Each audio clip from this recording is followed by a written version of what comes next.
जय मुक्ताई वार्ता news channel मध्ये आपले हार्दिक स्वागत आहे। पंढरपूरची वारी, ज्ञानोबा माऊली आणि संत सोपानदेव महाराज बंधू भेट, पालखी सोहळा झाला भावविवश। पंढरपूर तालुक्यातील टप्पा येथे बंधू भेट होणार असल्याने माळशिरस आणि पंढरपूर तालुक्यातील भक्तांनी मोठ्या प्रमाणावर गर्दी केली होती। अश्वांच्या 3 फेऱ्यांनंतर तिसरे गोल रिंगण पूर्ण। दही, धपाटे, चटणी, पिठलं, भाकरी, ठेचा, कर्नाटकी भात, कापणी, माडग आदी पदार्थांचा आस्वाद माऊली माऊलीचा जयघोष आणि टाळ मृदंगाच्या तालाने अनेकांचा कंठ आला दाटून। बंधू भेटीचा अनोखा सोहळा पाहताना वैष्णवांना अश्रू अनावर। भंडी शेगाव येथे ज्ञानोबा माऊली माऊली माऊलीच्या जयघोषात टप्पा येथील संत ज्ञानेश्वर महाराज आणि संत सोपानदेव महाराज बंधू भेटीने पालखी सोहळा भावविवश झाला। माळशिरस तालुक्यातून पंढरपूर तालुक्यात माऊलींच्या पालखीनं प्रवेश केला। वेळापूर मुक्कामानंतर माऊलींची पालखी भंडी शेगावकडे मार्गस्थ झाली। पहिला विसावा घेत ठाकूरबुवाची समाधी ते तिसरा गोल रिंगण सोहळा रंगला। यावेळी भक्तांची मोठ्या प्रमाणात गर्दी झाली होती।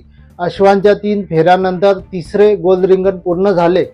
तिसऱ्या विसावासाठी आणि भोजनासाठी तोंडले बोंडले येथे नंदाच्या ओढ्यातून माऊलीची पालखी खांद्यावर घेऊन बोंडले गावात आणण्यात आली। यापूर्वी ओढ्यातून पालखी जात असे, कालांतराने त्यावर पूल बांधला गेला। परंपरा म्हणून पालखी खांद्यावर आणली जाते। पुलावर यावेळी माऊलींच्या पालखीवर सुगंधित पाण्याचा जलाभिषेक करण्यात आला।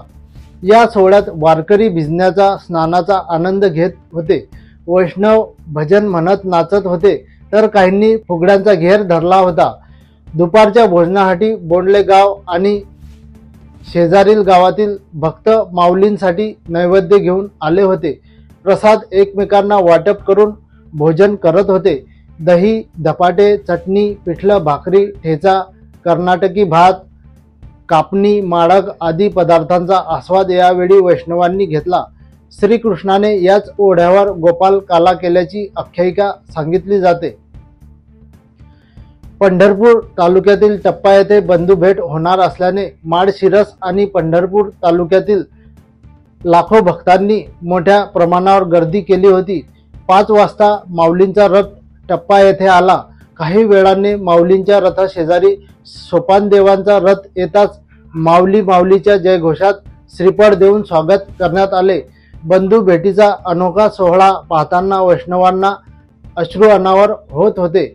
माऊली माऊलीचा जयघोष आणि टाळ मृदंगाच्या तालाने अनेकांचा कंठ दाटून आला होता। एकूणच भेट सोहळा भावविवश झाला होता। पंढरपूर तालुक्यात ज्ञानोबा तुकोबा पालखी सोहळ्यासह इतर संतांचे पालखी सोहळे पंढरपूर तालुक्यात दाखल झाले आहेत। त्यामुळे मार्गावर वैष्णवांची प्रचंड गर्दी दिसून येत असली तरी त्यात शिस्त असल्याने पोलिसांना वाहतूक सुरळीत करण्यास मदत होत आहे। भंडी शेगाव मुक्कामानंतर बाजीरावाची विहीर येथे दुसरे उभे रिंगण आणि चौथे गोल रिंगण होणार आहे। तुम्हाला ही बातमी कशी वाटली नक्की कमेंटद्वारे कळवा आणि हो, बातमी आवडली असेल तर लाईक नक्की करा आणि आपले मुक्ताई वार्ता न्यूज चॅनल यूट्यूबला सबस्क्राईब तर फेसबुक आणि इंस्टाग्रामला फॉलो करायला विसरू नका ही विनंती। धन्यवाद।